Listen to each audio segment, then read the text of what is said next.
box here, one of the papers. I just Tutto quanto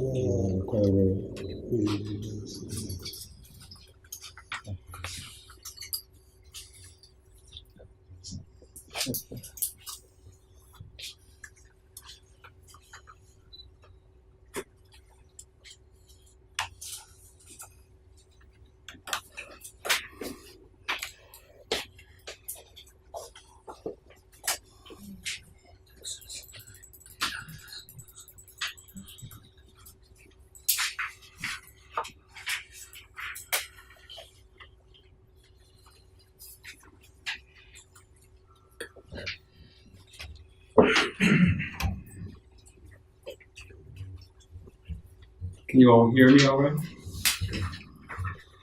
Well, I too would like to thank David Hiley and the Scientific Committee for inviting me to participate in this really fantastic conference. I thought I would begin just by giving you a little bit of a sense of how I came to this project. As some of you may know, my previous work has been on the music and liturgy of medieval Tuscany. And so like so much of our work on Historiae and other liturgies, it's very much place-based. And I've spent a lot of time thinking, as many of you have, about the relationship of music and liturgy and place, and how music and liturgy and plainsong can cultivate or articulate certain sorts of local identities. I think as I was thinking about what to do next, I wanted to find a topic that would allow me to explore other kinds of questions and issues that had less to do with place, that were less geographically delimited. And so the antiphon series for St. Stephen that I wrote about for this conference allowed me to do that because unlike many Historiae, it's not for a local saint, it's for a universally venerated saint. Unlike many of the more studied early Historiae, like those attributed to Stephen of Liège, it is not attributed to anyone, it's an anonymous liturgy. So it doesn't have an obvious place or point of origin or destination. I also wanted to sort of engage with a lot of the very exciting and recent scholarship on the issues of plainsong and liturgy and exegesis. As a graduate student, I read the work of William Flynn and Margot Fassler on exegesis and particularly tropes and sequences. And I've been really stimulated by the recent work of Emma Hornby and Rebecca Malloy on Old Hispanic chant, was rather chant and exegesis that's been published in the last couple of years. So I wanted to think about how those sorts of issues of exegesis, biblical interpretation, might be integrated with our study of music for the office. So I came to this series of 9 antiphons, Beatus Stephanus Eugi Legis, so named because of its first antiphon incipit. And as I kind of lay out in my paper, there are a couple of unusual features of this office, of this set of 9 matins, antiphons. As I said before, it's not for a local saint, it's for St. Stephen. But more unusually still, each antiphon in some way paraphrases the psalm with which it is paired. So I thought I would just talk a little bit about that in connection with my table 1, the significance of which might not be immediately apparent. So one of the things that I'm trying to show with table 1, and you can see this up on the screen or in a copy of the paper that you have with you, is that unlike many Historiae, this does not outline the saint's life in really much of a chronological or narrative order. So I have the antiphons for St. Stephen in the 4 right-hand columns here with the text incipits. There's psalm source, So the psalm and the verses from which they take their text, a summary of the antiphon text, and then key literary images that show up in each antiphon. As you can see here, the antiphon series starts with the first Matin antiphon, talking about Stephen in general, talking about his role as a preacher, his martyrdom in antiphons 3 to 5. So there is sort of a mini narrative there. But after that, that breaks down, and the subsequent antiphons really focus on Stephen's martyrdom itself. So again, it doesn't give you the kind of narrative arc that Henry was talking about very eloquently in his paper and mapping onto the performative aspects of Matins. Instead, as I've noted before, each antiphon text takes words or phrases from its paired psalm. So I've given you that in the psalm source. And one of the things I was interested in then was looking for some sort of model for this procedure of psalm paraphrase. And the most obvious models to me were models from the Commune Sanctorum, and in particular the Common of One Confessor, the Common of One Martyr, and the Common of Several Martyrs. So that's what I've outlined in the columns to the left on Table 1, and I've taken those common liturgies from the Antiphona of Charles the Bald, or C, copied around 870. The earliest manuscript source for the St. Stephen antiphons is the Antiphona from Montrenaud, copied roughly 100 years later. One of the things that struck me about comparing the Commune Sanctorum with the St. Stephen antiphons then was, on the one hand, the similarities. As you can see, like the common liturgies for the confessor or the martyr, Beatus Stephanus proceeds through the same basic cursus of psalms, starting through Psalm 1, proceeding through Psalm 5, and then on to Psalm 8.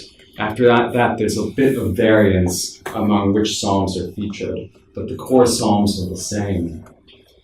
Likewise, in certain instances, the Stephen antiphons actually draw their text from the same psalm verses as do the common antiphons. So if you look at, for instance, Beatus Vir for the Common of One Confessor, or In Legge Domini for the Common of One Martyr, both of them draw their texts from Psalm 1 verses 2.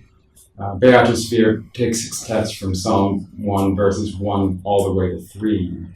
And so too does the antiphons for St. Stephen take its text from the same verses. So there's a kind of continuity there. But in other cases, you'll see that the antiphons for St. Stephen diverge from the possible models. For instance, with the third antiphon, In Tribulatione, the St. Stephen antiphon takes its text from verses 2, 7, 4, and again 7 from Psalm 3. Whereas the common antiphons take their text from verses 4 and 5. So there's a degree of continuity, but also discontinuity from the model of the common antiphons. Going on to Table 2 then, what I wanted to do was really look more closely at one of the antiphons for St. Stephen and try to get a sense of how its literary character differed from those of the common antiphons. So I've outlined their borrowing in the order in which the source text appears in the original psalm, namely Psalm 4. As you can see with the Common of One Confessor in this column here, invocantem exaudivit, most of the psalm text is borrowed from entire phrases as they show up in the original psalm. And even though the antiphon takes its text from different verses, the source text shows up in the antiphon generally in the order in which it originally appeared in the original psalm. So here you get some text from verses 2 here, and then again later on, text from verse 4. And that principle holds also for Filii Hominum. For the St. Stephen antiphon, the Beatus Stephanus Uti Legis, then it's quite different.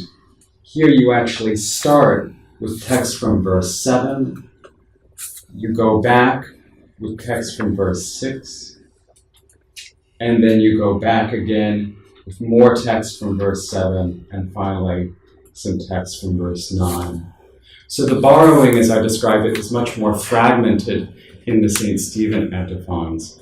And it's also more fragmented in the sense that you're taking smaller bits of text and reworking it in a more literarily sophisticated way. I'll leave the tables for now and just talk a little bit about what I'm trying to do with the rest of the paper, which is sketch out a kind of interpretive context for what these kinds of antiphons, the St. Stephen antiphons, might have meant to the singers who sang them on the Feast of St. Stephen on the 26th of December. And in order to do this, what I tried to do was map out a kind of constellation of other texts, liturgical texts, exegetical texts, that might have informed their understanding of these antiphons. The first place I went to was the Epistle and the Gospel for the Mass on St. Stephen's Day. The Epistle derived from the Book of Acts, and the Gospel from the discussion of Christ and of his, discussion of the prophets to come after him. I brought into the mix one of the sermons by St. Augustine for the Feast of St. Stephen, Imitandus Stephanus, which was recited in some cases along with these antiphons as lessons at Matins. And then finally the psalm commentaries of Augustine, Cassiodorus, and Pseudo Jerome, just to get a sense of how they might have been reading the psalm texts from which the antiphons drew their own texts. Now, I don't pretend that any of the readings that I've offered in the paper are sort of hard and fast, and I don't have any evidence that the antiphons were necessarily read in precisely the way that I speculate they were. But what I'm trying to do is give a kind of plausible reconstruction or reading of what they might have meant. And more generally, the idea that these particular antiphons, because they are so tied to the psalms with which they were recited, lent themselves to a kind of exegetical or theological reading in a way that other historiae, which are more narrative in structure, wouldn't have. So I'll be very glad to know what you think of this. And again, it's really a first attempt on my part to think about how issues of theology, exegesis, and so on might relate to the earliest layers of the Historiae corpus. So thank you very much.